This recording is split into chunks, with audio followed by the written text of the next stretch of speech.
तर बघा मंडळी, आजकालच्या मुलींची चॉईस बघा कशी झाली आहे.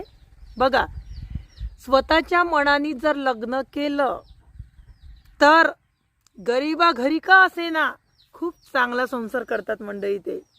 पण वडिलांच्या मर्जीने जर लग्न केलं ना, तेव्हा त्या मुलींना सरकारी नोकरीवाला मुलगा हवा आहे, त्यासोबतच शेतीही हवी आहे, सोबतच घर छान असा बंगल्यासारखं हवं आहे, आणि त्या घरामध्ये सगळी सुविधा सुद्धा हवी आहे.